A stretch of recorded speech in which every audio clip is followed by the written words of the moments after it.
You found the skeleton. How would you tell it's a dinosaur? You personally, how would you decide? Well, interesting question. I don't know. I'd have to do some research on that.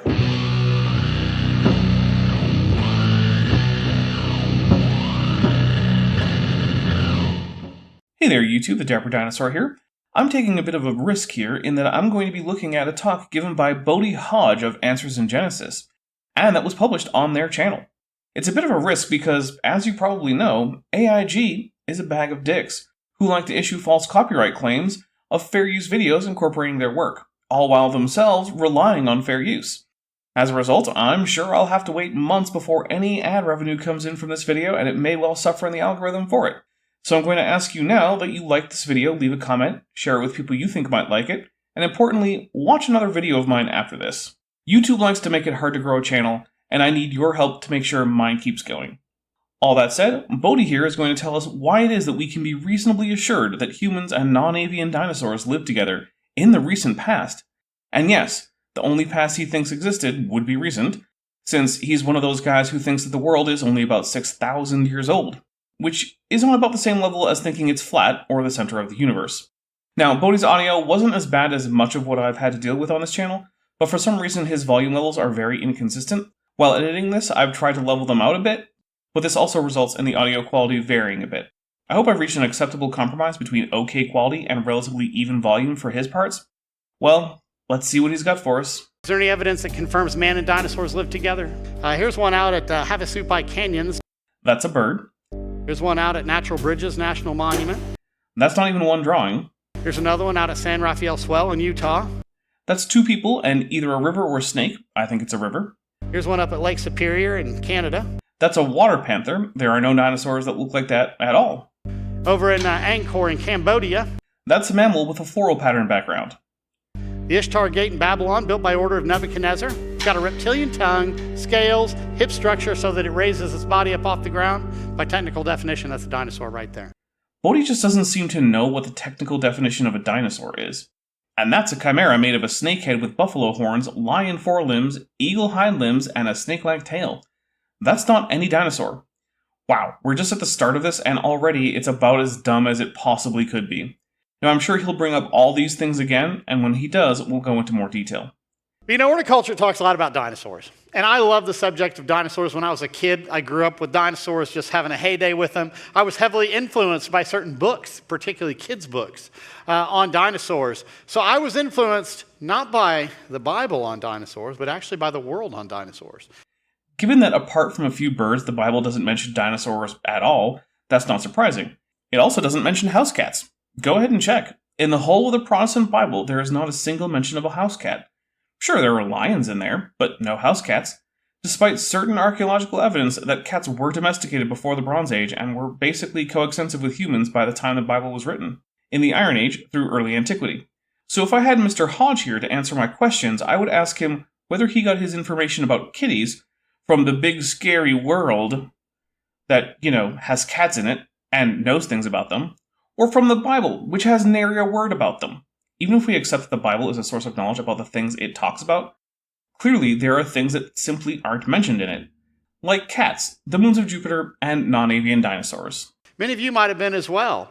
In fact, you might recognize there's a lot of movies out there, Jurassic World, Jurassic Park, Journey to the Center of the Earth. They have all sorts of dinosaurs, kids' book. Look, if you actually want to learn about dinosaurs, don't get your information from Hollywood. Kids' books are a bit better, if they're actually informational and not just fiction, but still, get your dinosaur information from people who know what they're talking about. Like paleontologists, or people who report on paleontology with a concern for accuracy. And kids programming Dinosaur Train, so they're all over the place. I've seen Dinosaur Train. It's not the worst dinosaur media, I guess. And yes, dinosaurs are all over the place, because they're in many cases big and scary and cool. Heck, why do you think you're here sat listening to a talk about dinosaurs? Probably while you poop. I know how YouTube works. They're in textbooks. Kids' books in particular. There's a lot of kids' books. You might recognize some of these. My first dinosaur board book, or a Dr. Zeus over here. There's more. There's more. There's more. This is just a start. Are there more kids' books about dinosaurs than other groups of animals, though?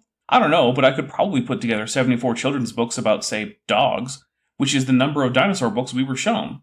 Unless I counted wrong. I'm not sure what the point is. Hey, let me ask you, do these books give a biblical view of dinosaurs? What do you think? Since I'm pretty well convinced that there's no such thing, probably not. No, they don't. Most of these books start off with something like 65, 66 million years ago. Oh no! Books assuming that the scientific consensus has merit. Quelle erreur! Oh, won't somebody please think of the children? And what they're doing is they're drawing kids of the next generation into a secular worldview. Remember that when Bodie says secular, usually what he means is evidence-based. Also, I like that the cartoon is a clearly evil Bill Nye popping out of the TV Poltergeist style. It could be the media, it could be textbooks, it could be teachers, it could be peers. Whole host of people are drawing kids of the next generation into a secular worldview. Again, replace the word secular with evidence-based, and you got this. Bodie is in the same position as John Calvin, who rejected heliocentrism on the basis that the Bible, according to him, taught geocentrism. In his commentary on Psalms, we read the following in his section on Psalm 93, 1-2. By the way, if you're using the Eastern Orthodox numbering system, it's Psalm 92. That's because the Eastern Orthodox combined 2 earlier Psalms and split 1 later one, or maybe it's because everyone else split an earlier Psalm and combined 2 later ones. Doesn't really matter, it's the same thing no matter how you count. Quote, "The psalmist proves that God will not neglect or abandon the world, from the fact that he created it. A simple survey of the world should itself suffice to attest a divine providence. The heavens revolve daily, and immense as is their fabric and inconceivable the rapidity of their revolutions, we experience no concussion, no disturbance in the harmony of their motion. The sun, though varying in its course every diurnal revolution, returns annually to the same point. The planets in all their wandering maintain their respective positions. How could the earth hang suspended in the air were it not upheld by God's hand? By what means could it maintain itself unmoved while the heavens above are in constant rapid motion? Did not its divine maker fix and establish it? Accordingly, the particle ath, denoting emphasis, is introduced. Yea, he hath established it." End quote. In fact, many of the founding names in the Protestant movement condemned Copernicus as a heretic for teaching that the earth moved, because a plain reading of the Bible clearly indicates that the earth is fixed and unmoving. Somehow, Bodie managed to get over the spheroidal and moving nature of the earth. There is no significant difference between those things and the young age of the earth. Most Christians have gotten past it, and did so more than a century ago. If Bodie wanted to be consistent, he'd at least be a geocentrist, if not a flat earther. But alas, he, like all people who decide to base their beliefs on the Bible, has to interpret it in ways that make it significant to his current world, and he has to prioritize some passages while ignoring or at least de-emphasizing others. Bodie has decided to emphasize the passages that relate to the age of the world, and not those that relate to things like its shape, that there was supposed by the authors to be a solid dome over it, or that the earth doesn't move. I'm not here to tell you that you can or shouldn't base your beliefs on the Bible, but do note that if you do, you are going to have to make choices about what in it you prioritize and what you don't.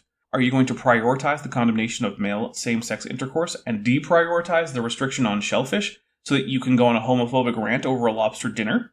You can do that, just like you can emphasize the passages that indicate a young Earth, all while building a model solar system with a round moving Earth with your kid. I'd suggest in both cases that you not do that, though. Secular worldview, just so you know, is not a biblical worldview. It is a worldview where people want to leave God and his word out of it. That is a secular worldview. Here, Bodie is perpetuating perhaps one of the most annoying prejudices that creationists tend to have, although far from the most harmful one. It is that the world is divided into Christian young Earth creationists and atheist evolutionists. In fact, that is not how the world works, and there are many Christians who do or have worked in fields in biology who are not young Earth creationists, and who are fully on board with science. Theodosius Dobzhansky, Robert Bacher, Mary Schweitzer, Francis Collins, and Charles Lyell come to mind most prominently. Heck, Collins founded a ministry dedicated to inspiring Christian faith from a standpoint that fully embraces the old age of the Earth and biological evolution. It's called Biologos. It is dominating the Western world, by the way. Yes, by and large, science is indeed dominating the Western world, although I wish it would do so a bit more, especially when it comes to things like the climate, because frankly, I'm a bit tired of breaking the day's temperature record for the last 100,000 years for like a solid week. Not that even if everyone took climate change science seriously, that trend would reverse anytime soon, but it could at least be mitigated. I was taught a secular worldview from kindergarten through college. Now, the world obviously doesn't teach a biblical view of dinosaurs. What exactly does the world teach when it comes to the subject of dinosaurs? So I'm going to put a quote up. This is a quote from secular people. Here's what they say. Because birds are dinosaurs, Catch that? Throughout this, whenever Bodie is talking about the bird-dinosaur connection, I want you to imagine him doing the same thing but with whales and mammals, rather than birds and dinosaurs. I think you'll see why it's silly. But don't worry, I'll still be going through it. I need the content after all, and you need whatever it is you get from my videos. Infotainment, presumably.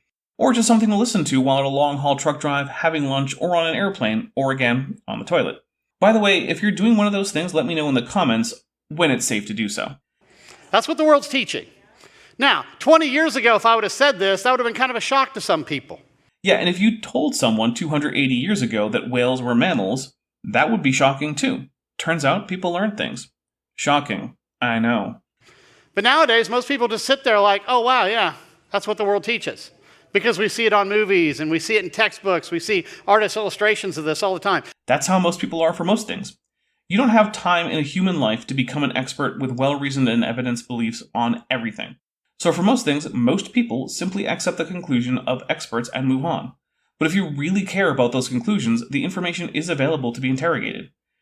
But if you find yourself thinking that you found some obvious problem that none of the experts have thought of that makes all of them wrong and you right, know that you're almost certainly wrong and they have thought of that. Maybe ask one and see if they have thought of your objection. Just don't be a dick about it. What happened is they've taken all the birds out of the classification system and they now lump them under dinosaurs or dinosauria. Birds are now considered dinosaurs. What does it even mean to take birds out of the classification system? Birds are still in aves, just like they have been since Carolus Linnaeus. All that's happened is that it was discovered that aves is a subset of Dinosauria, just like Cetacea is a subset of not just Mammalia, but of Artiodactyla, making whales even-toed ungulates, even though they don't walk on their tippy toes anymore. That'll make you think twice at Chick-fil-A, won't it? Go get some Kentucky Fried Dinosaur. Why would that make anyone think twice? It's the same chicken it's always been. We just know more about its taxonomy in relation to extinct organisms. Everything you eat is part of a wider taxon, most of which is now extinct, just like chickens. Every beef? Well, cattle are synapsids, just like Dimetrodon and Gorgonops. Who cares? But you see, this secular worldview, once again, it leaves the Bible out of it. Given that literally no one, creationists included, bases their taxonomy of living things on the Bible, I'm not sure what it would even mean for a biblical worldview to inform one's ideas about the classification of birds. The Bible doesn't tell us that whales are mammals, but I've never met a creationist who didn't accept that they are. Creationists could just do the same for birds and dinosaurs, but for some reason they feel like this is a hill they need to die on. But whales being mammals isn't. Although some do reject the idea that whales are artiodactyls, despite being genetically closer to a hippo than a hippo is to a camel. What does it start with? It starts with a Big Bang. The Big Bang is as relevant to evolution as it is to Wagner composing an opera. In other words, it's not really, except in that it's how the universe got to its present state. So I guess it was a necessary condition for evolution and Wagnerian opera. But still, if some other explanation got the universe to where it is and did it long enough ago that Wagner could still compose and evolution could still occur, then that would be fine too. They said there was nothing. No time, no space, nothing at all. Time didn't even exist. Well, that's the result of running general relativity back to the Big Bang. All geodesics converge at a singularity, and it makes no sense to talk about where or when things were before that. But we also know that general relativity isn't the complete picture, because it is not compatible with the standard model in particle physics. But both are describing objects in the same reality, so neither theory is complete. It is entirely possible that the synthesis of the two models will actually result in a situation where the scale factor for the universe is very small, but not zero. And now I feel like I should explain the scale factor. So the universe has no obvious bounds, which makes it hard to talk about how big it is, or what it means for it to be expanding. A concept called a scale factor is used to help with this. It is calibrated so that the scale factor of the modern universe is 1. In the past, it was less than 1, and in the future, it will be more than 1. It is based on the distance between points in spacetime, and any two points in spacetime at cosmic distances will recede from each other into the future and will approach each other in the past. The ratio of their distance at a given time relative to their current distance equals the scale factor of the universe. So to use this more technical language, general relativity predicts that at some point in the past, the scale factor for the universe was 0, and all points in spacetime were coterminous, meaning that concepts of space and time would be meaningless. The standard model of particle physics does not predict this. Both models are incomplete, and there is currently no way to say if the singularity that results from general relativity will be included in the eventual synthesis of the two models. Something pops into existence and rapidly explodes or expands. They call this the Big Bang.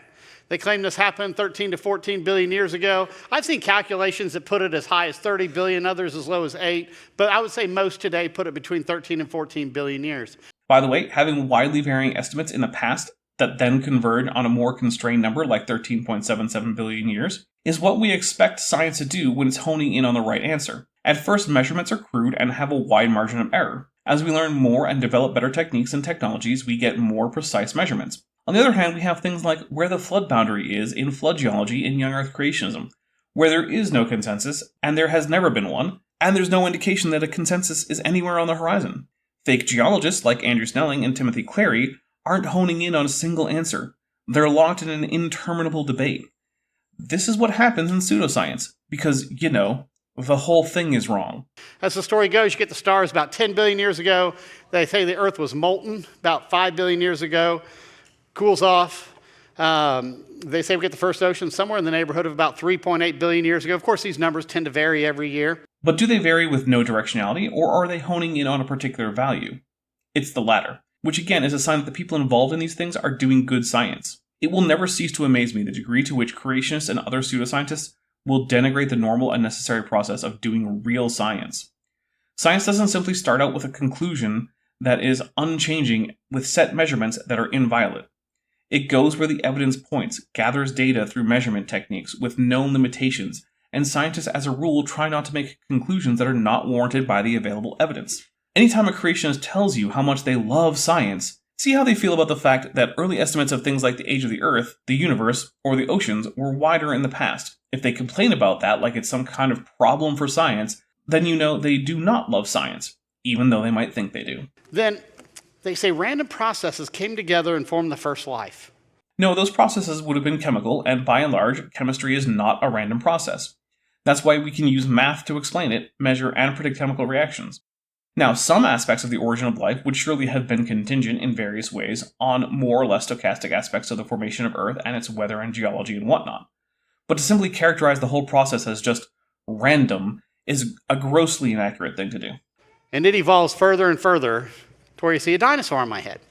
Well, that's vastly simplified, but yeah. After this, Bodie just tells an anecdote about feeding Australian lorikeets sugar water and getting pooped on. There's really no point to it, so I cut it. I will say that I do agree with him, though, that it does look like a really cool experience, and I'm a bit jealous of him for having had the opportunity. But not in like a I hate you, Bodie kind of way. Just in a wow, that's cool he did that, and I wish I could, but I probably won't kind of way. But you see, this is the way the world's looking at dinosaurs. They're thinking in terms of Big Bang evolution millions of years when they're looking at dinosaurs. In fact, this is what I was taught originally. I can basically guarantee no one is thinking about the Big Bang when they're thinking about dinosaurs. In fact, I just asked a couple of people to think about dinosaurs while writing the script, and to the surprise of no one, neither of them thought about the Big Bang when I asked them. Isn't that weird? See, the thing is that science isn't just some anti-Christian monolith. There are only 7 monoliths, all of them located in a circular position, 1.5 kilometers in diameter. This ring of monoliths surrounds.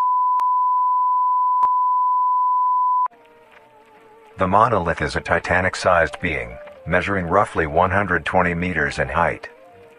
Each monolith has 2 trunk legs that are firmly embedded underground. The legs connect to a torso, where every part of reality that Bodie rejects is part of some conspiracy. The people who came up with the Big Bang, Georges Lemaitre, a Christian priest, didn't do so as part of some plan to get rid of belief in God, nor did they do so in collusion with geologists, biologists, or paleontologists.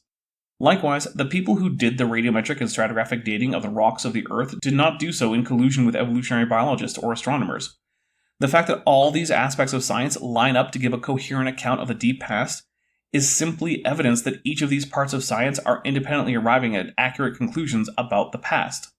And if you want to say it's actually all just a conspiracy, then you now not only have to show how the science is wrong, but you also have to provide evidence of such a conspiracy. You see, simply claiming a conspiracy doesn't remove the burden of proof you have for claims. It's just a new claim you now have more burden of proof to explain. What I needed to do was step back, because I wanted to look at dinosaurs from a different perspective. I wanted to start with God and His Word. A weird place to start, since as we know, the Bible nowhere talks about dinosaurs apart from birds, and even if it did, it wouldn't be useful to tell if birds are dinosaurs or not, just like no one is using it to argue about whether whales are mammals or not. And the reason I want to start with God and His Word is, well, God knows everything. Let's just grant that, even though if taken at face value, the way Bodie pretends he takes Genesis, it strongly implies that God does not know everything, but whatever. Even if God knows everything, He didn't communicate all truth in the Bible by anyone's estimate. Try using the Bible to get the exact number of gold atoms on Earth. You'll fail. Even if the Bible is the Word of God, and God is omniscient, that still means the Bible is basically useless for answering questions about avian taxonomy. Now, you might draw a conclusion about the age of the Earth from it, which Bodie does, so at least it has an answer about when the animals could have lived, but then that answer contradicts all available evidence that isn't contained in religious texts. God's always been there. God's the creator. It would be crazy for me as a Christian not to use the Word of God when I look at any subject, including dinosaurs. Weird then how Bodie isn't a flat Earth geocentrist. The Bible is just as clear about the Earth being flat and unmoving as it is about the timeline from creation to Abraham in Genesis, and yet Bodie just ignores that and reinterprets those verses. He could do the same with the timeline and the creation story, but he doesn't. I think it's because there's no obvious way he or creationists broadly could convince even a significant portion of their co-religionists that the Earth is flat and stationary, because the evidence against that is so long-standing and well-known. But when it comes to evolution, it's a newer idea that has less well-known, but no less impressive, evidence. Basically, just like John Calvin rejecting heliocentrism, Bodie is accepting all the science he has to, and rejecting all of it that he can. But unfortunately for him, just like Calvin's view of cosmology has long since been abandoned by Christians, Ham's view of Earth history will too, and largely already is. So that's what I wanted to do. And so let's step back, let's do that in this particular talk. Now to do that, we have to know what a dinosaur there is. There's an actual technical definition of a dinosaur. Oh, are we about to get the actual definition for a dinosaur at the start of a talk about dinosaurs? The one thing the late David Menton never did in his talk about dinosaurs? The one thing that's absolutely necessary for this kind of thing? This is frankly exciting. Let's see if Bodie does a good job telling us what a dinosaur is. There's a number of factors, but the primary factor is that these reptilian land creatures have one of two hip structures, so they raise their body up off the ground. For f***'s sake, Hodge, you blundering blockhead. That's like saying that the definition of a Christian is someone who believes certain things. Yeah, I guess it's not strictly wrong. Well, except it actually is, since most Christians count infants among their number on the basis of baptism, but we'll ignore that for now. So what makes a dinosaur a dinosaur? Well, first there's an open acetabulum, that is that the hip socket is a ring of bone. There's also the presence of 3 or more fused sacral vertebrae, which are firmly attached to the sacrum, reduced or absent 4th and 5th digits on the manus, a femoral head that's distinctly offset from the femoral shaft, among others. Bodie's definition, if it can even be called that, would also include many definitively non-dinosaurian animals, such as Rausuchians, Phoenosuchians, pterosaurs, Alagosuchids, Scleromoclids, etc. Further, nothing about the definition of dinosaur requires that animals be terrestrial. Now, no known dinosaurs were fully aquatic, but some are and were at least semi-aquatic, such as Spinosaurids and the darters of family Anhingidae. And many were and are able to fly, like most birds. I know that kind of sounds like an odd definition, but that's the primary factor. It's not even a factor. Simply saying one of two hip structures without even telling us which structures they were, or showing us examples means absolutely nothing, and it leaves Bodie's audience entirely dependent on him to tell them what is and isn't a dinosaur. In fact, I'm pretty sure he'll even misapply it, because, well, when do creationists ever not misapply things? Now, with that definition in mind, was something like a Komodo dragon here, a crocodile, by technical definition, are they a dinosaur? No, and in this case, you can indeed tell based on the hip structure that they were not, because Bodie did say that the limbs had to be erect. No, they wouldn't be, because their hip structures have their legs coming out to their side, so their body naturally rests on the ground. Now, these other two that stand upright, yes, by definition, they are dinosaurs. Bodie is correct here by both his definition and the actual real definition. Both of those are dinosaurs, although I'm not sure why Dilophosaurus has broken wrists and a melted-looking face. Now think of this definition with something like a flying reptile, like a pterodactyl or a pteranodon. By technical definition, are they a dinosaur? By Bodie's definition, yes. They had a hip that results in upright legs, and they even walked more upright than any dinosaur. Maybe you could say that they're not land animals, but we have many pterosaur trackways showing that they were plenty comfortable on land, and just how aerial does an organism have to be before it no longer counts as a land animal? I sure don't know. So pterosaurs are in fact not dinosaurs. You can tell because their acetabula are a cup of bone, unlike the perforate acetabulum characteristic of dinosaurs. They also have a greatly hypertrophied digit 4 on the manus, rather than a reduced or absent digit 4, which is a characteristic of dinosaurs. There are other reasons we know they're not dinosaurs, but those two are sufficient for now. No, they wouldn't be. Neither would a plesiosaur, a water reptile. Now, I know in a layman's sense we sometimes lump these with the dinosaurs, but technically they're not. Now You could call all the pictured organisms Mesozoic reptiles, I suppose.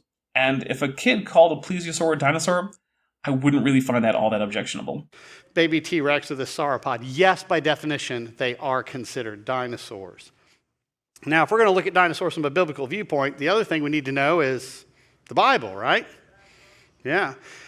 In churches, when you guys grew up, I'm assuming that a lot of people went to church. I'm assuming a lot of people here probably didn't go to church either. Given that those are basically the only options, that's a pretty safe assumption Bodie has there. But if you did go to church, what did your church teach about dinosaurs? More or less the same thing Bodie teaches about them, although they were not usually singled out as a topic of discussion. They simply fell under the broader umbrella of young Earth creationist belief. In fact, that's part of the reason I'm here doing this. I was lied to for decades by people like Bodie Hodge, Ken Ham, Kent Hovind, Henry Morris, Dwayne Gish, and many more. I always loved science, and as a kid I loved animals, including extinct ones. Taxonomy fascinated me with its intricacies and the way its nested hierarchy never seemed to be violated. I looked into taxonomy, which led me to evolutionary biology, which led me to paleontology, which led me to geology, which led me to physics, and everything I was finding was not lining up with the young Earth creationism my church was teaching.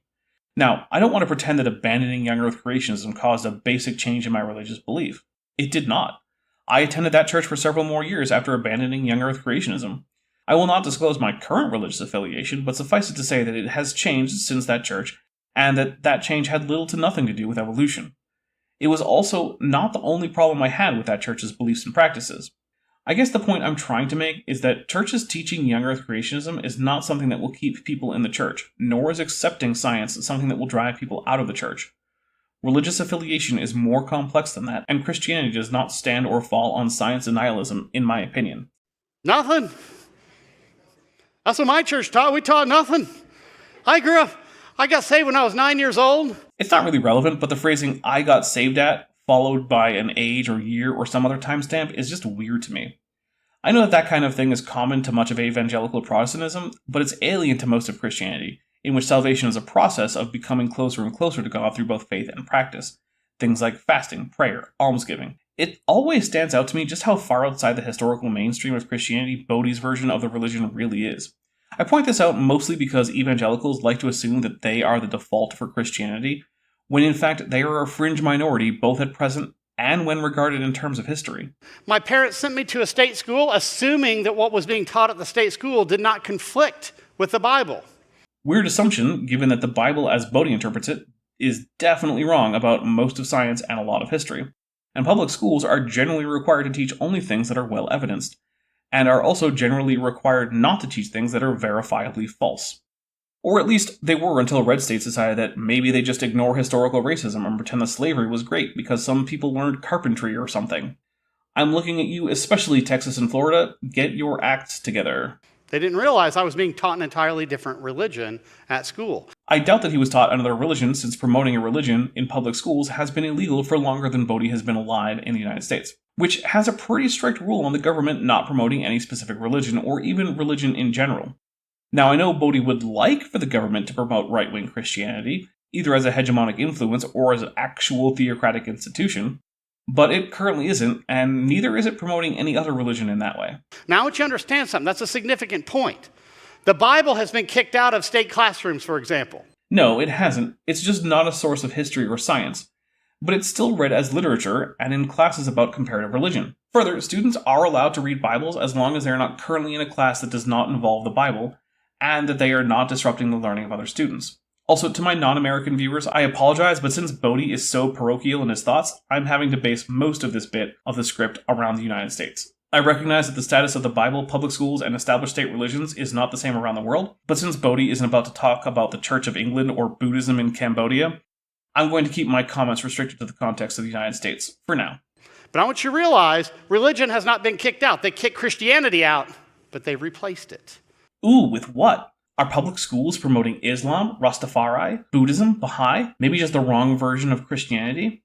Perhaps the USA has decided to support the Church of the East since the US military under George W. Bush basically got them entirely killed or kicked out of their homeland in Mesopotamia by allowing Islamist forces to commit genocide in the wake of getting rid of Saddam Hussein, who, while tyrannical and genocidal on his own, was at least tolerant of some non-Muslim communities. There's a reason that the patriarch of the Assyrian Church of the East, whose historic see is Seleucia Ctesiphon, places outside Baghdad, lives in Modesto, California.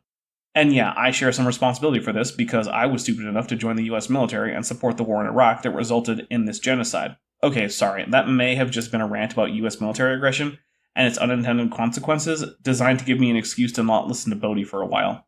I'll get back to it. With the godless religion of secular humanism. And that's what's dominating the schools right now. What is secular humanism? Well, let's look at the page with that title on secularhumanism.org. They say that secular humanism is a comprehensive, non-religious life stance incorporating a naturalistic philosophy, a cosmic outlook rooted in science, and a consequentialist ethical system. Weird that the group that explicitly isn't religious is seen as religious by Bodie. It does have a community, but that community does not share a set of rituals, practices, or beliefs, and to be a religion, you kind of have to at least have some of those things. Interestingly, the beliefs part is generally the most negotiable in most religions. Christianity and Islam are a bit unusual in the degree to which beliefs are important for their religion. Even other Abrahamic religions have little to no emphasis on required beliefs, including most of Judaism, Yazidism, and to some extent Rastafari. For those of you wondering why I'm not calling it Rastafarianism, most Rastas object to the word, and I like to use the terms for groups, religions included, that they use for themselves. This also includes my pronunciation of the last vowel in the word. About 90% of kids in church homes, according to latest statistics, attend state schools, and they're influenced by what they're being taught at the schools. But yeah, the churches, by and large, are not countering that. I was never countered with it. We never talked about it. I kind of wish it had stayed that way. Now, there are some Christians teaching things like this. This is from a Christian. He says, these large and a few small reptile species appear to have dominated Earth's land and sea life from 250 million to 65 million years ago. Their creation probably belongs to the fifth creation day. Yep, Hugh Ross is a day-age type of old Earth creationist who knows too much about physics and astronomy to be taken in by young Earth nonsense, but not enough about biology to get that right. Basically, he's about half as pseudoscientific as the folks at Answers in Genesis. Here's another Christian who says God made the reptiles, including dinosaurs, beginning about 230 million years ago.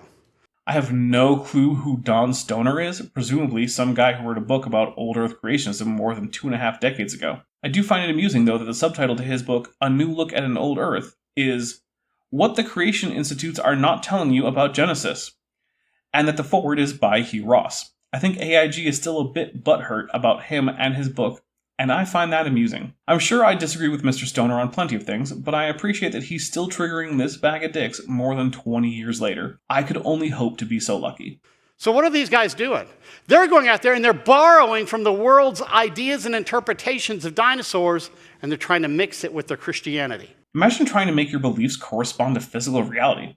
We all know that that's something Bodie's not into, but most people are to some extent. Let's be clear about this. Bodie's version of Christianity is definitively false. It's not true. If you believe it, you're wrong.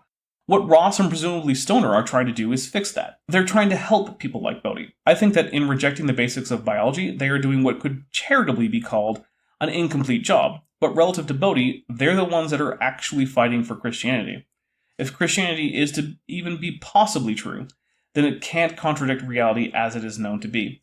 The version Bodie promotes definitively is. If you care about Christianity as a religion, you should be vehemently opposed to young Earth creationism. If you care about science, you should be vehemently opposed to young Earth creationism. The only reason to be in any way supportive of young Earth creationism is if you just don't care about the truth or scientific literacy, or if you just don't like Christianity and you want to see it be as wrong as possible. Let's let God be the absolute authority when we look at the subject of dinosaurs. But not the shape or motion of the Earth, right? We can't have that. Plenty of verses like Genesis 18:12, 1 Chronicles 16:30, and Psalm 68 or 67, depending on your Bible, 4, among others, really only make sense if one assumes geocentrism. The flat Earth is in a similar position. And this is important because this brings out a battle over two different worldviews. I was actually involved in a World Religions and Cults book series. We had over 60 world religions and cults. We worked with experts from 5 continents to write and review that book series. But here's how we started that book. Don't be deceived. There's only 2 religions in the world. Weird, because Wikipedia lists some 4,200 religions. I'm sure Bodie isn't just about to lump every religion as well as things that aren't religions into one category with Christianity, and specifically his brand of Christianity in the other category. That sure would be a dishonest thing to do. Just 2. Gods and not gods. Yep, that's exactly what he did. I am shocked. Shocked. Well, not that shocked. And if it doesn't come from God, one way or another, it comes through the mind of man, which has been elevated to supersede God. See, here's the thing though. Bodie and those like him are also using their own minds to pick which parts of the Bible to take seriously and which ones not to. They're ignoring most of the sexual ethic of Paul, who discouraged Christians from having sex at all, and only allowed for it in the context of marriage and only as a prophylactic to avoid excessive passion. They're claiming that homosexuality is immoral, while going around eating pork. They believe that the Earth orbits the Sun, but is only 6,000 years old. At every step in developing a systematic theology, anyone who uses the Bible as an authority must choose which parts to take at face value, which parts to ignore, and which parts to reinterpret in ways that the human author certainly did not intend. AIG is no exception, and they are not taking the Bible more seriously than the folks at BioLogos. They are simply prioritizing different readings, and they happen to be readings that make them verifiably, factually incorrect about reality. All other religions, one way or another, have an authority that goes back to man. Man becomes that authority. That's called humanism in its broadest sense. Yes, I'm sure that both the humanists and the Hindus will both be surprised to learn that they are in fact both humanists. Probably because, the average Hindu probably isn't a person with a non-religious life stance incorporating a naturalistic philosophy, a cosmic outlook rooted in science, and a consequentialist ethical system. Or at least not all of those things. At this point, I'm left wondering if this obviously incorrect usage of terminology is a result of intentional dishonesty. I have trouble believing that Bodie has never actually bothered to learn what humanism actually is, or that he's under the impression that no sincere Christians interpret the Bible differently than he does. You know a talk is bad when just properly understanding the words is enough to make the whole talk just collapse. Where man is seen as the authority over God. Man is the measure of all things, if you will. But that doesn't describe many religions' self-image, including Islam, Sikhi, Rastafari, Hinduism, Baha'i, and many others. They see themselves as following the teachings that they received from the divine. I know that Bodie probably disagrees that their revelations come from a divine source, but ultimately the use of some revelation held to be divine is common in all of them. And in all of them, the members of the religion must choose how to interpret this revelation to make it relevant and useful to their lives today. And just like in Christianity, there is no one way to do that. You can get Salafi Muslims who seem to want to simply move back to the 8th century, and who, not infrequently, form terrorist groups. And you get Ahmadiyya Muslims, who border on pacifism, even in the face of fierce persecution from larger Muslim groups.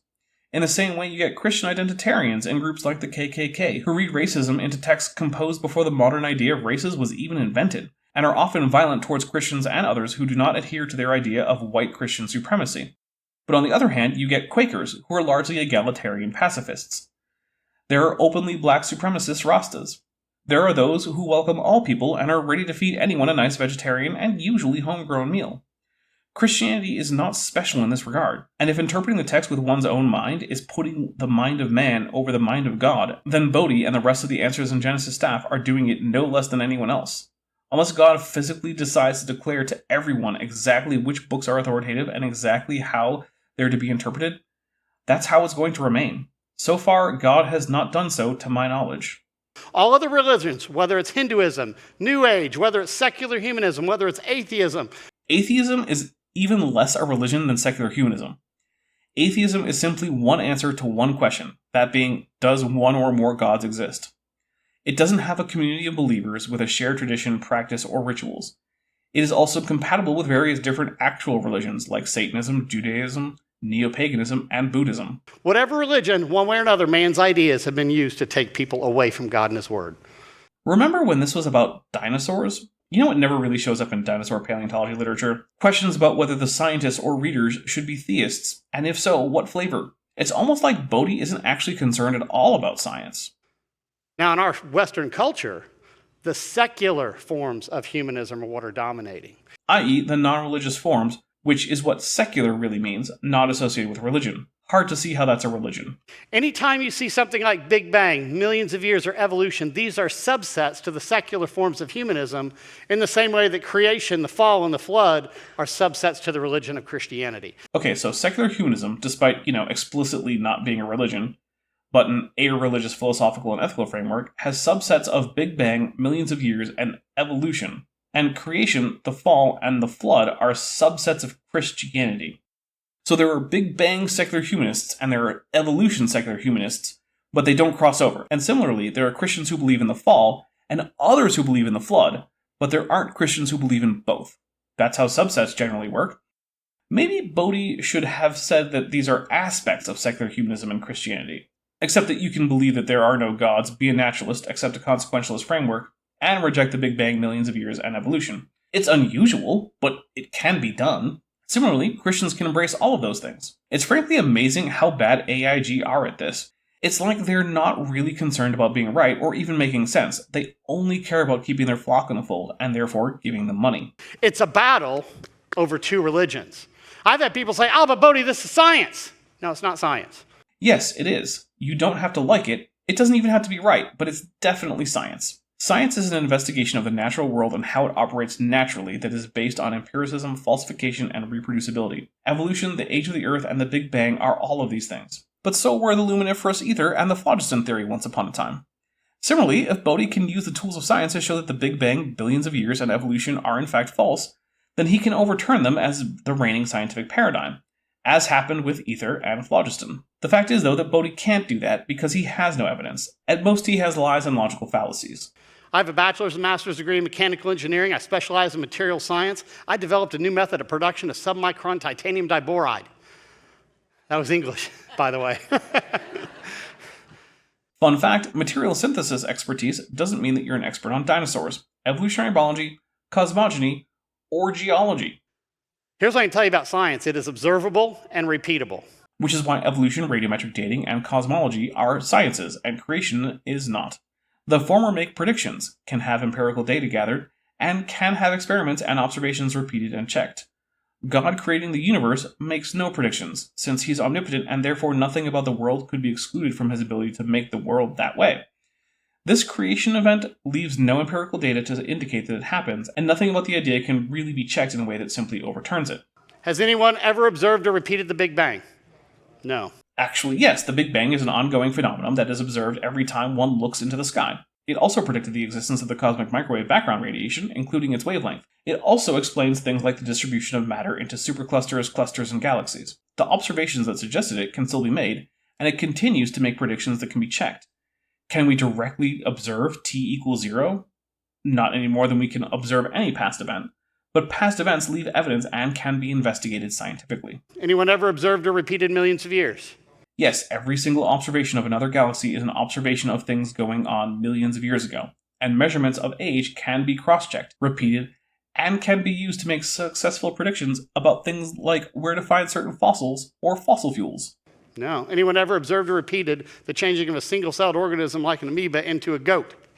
Specifically a goat? No, but we have seen multicellularity evolve in a lab more than once. One example is that scientists managed to get the alga Chlamydomonas reinhardti to evolve from a single-celled ancestor to multicellular in a lab by introducing a predator that created a pressure to become as big as possible. Yeast have also been induced to become multicellular. Now, is that a goat? No, it's not. But that's just Bodie specifically choosing something he knows is impossible, because evolution is contingent. You can't get goats to re-evolve, and even if you got something that looked like a goat, it wouldn't actually be a goat. And starting with single-celled organisms, it wouldn't even really be an animal. Never seen it. That's actually a religious worldview. You see, it's a battle over two different religions. Just saying the lie often doesn't make it not a lie. There's a lot of forms of secular humanism floating around out there, secularism proper. There's atheism, which says there is no God. It's an absolute statement. Fun fact, you could be a misanthropic atheist, meaning that you're definitely not a humanist, because humanism is about human flourishing, and misanthropy is basically the opposite of that. There's new atheism. Not only are they saying there is no God, they want to impose that on kids of the next generation. Says the man who works for a company that produces vacation Bible school curricula every summer specifically to teach kids pseudoscience. And yeah, some atheists would like it if more people thought like them. That's not very unusual.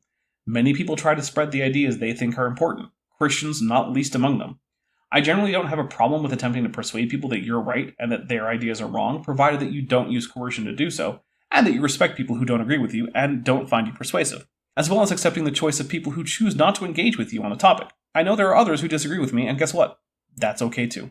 Agnosticism, number 4 here. I've always been fascinated by the religion of agnosticism. Just like I've always been fascinated by Gandalf the Grey, it's fine to be fascinated in things that don't exist.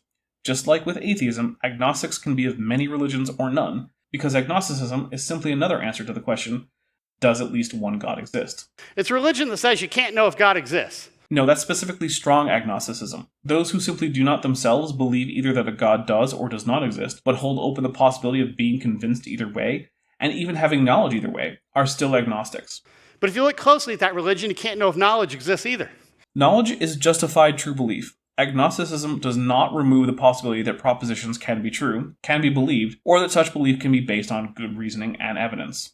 So you can't know if you can or can't know if God exists. Bodie really does try to get everything as wrong as possible, doesn't he? Very odd religion. Self-refuting, actually. It's not, but again, what does this have to do with dinosaurs? Naturalism, that nature is all that there is. And yet we have natural history museums all over the place assuming that there is no supernatural, that there is no God. That is a religious perspective, and that's a religious take. Saying that natural history museums assume that no God exists is like saying that wedding dress shops assume that bikinis don't exist. That's not what's going on. What's going on is that wedding dress shops aren't there for selling bikinis. That's what other stores are for. And if you don't want a bikini, then you also don't have to go to the stores that sell those. Natural history museums are there for natural history, that is, history of the natural world. If you want God, there are other things that will give you that, like churches or Bible museums, or partially boat-shaped buildings with industrial HVAC units hidden in the back, because the boat would be a death trap of stale air if it were built actually the way the Bible says it should be. And hey, if you don't want God, you don't have to go to any of these places that are purporting to give you more God stuff. Here's one that a lot of people don't realize. Number 6, when people say they're not religious, that's a fancy way of saying you're a humanist.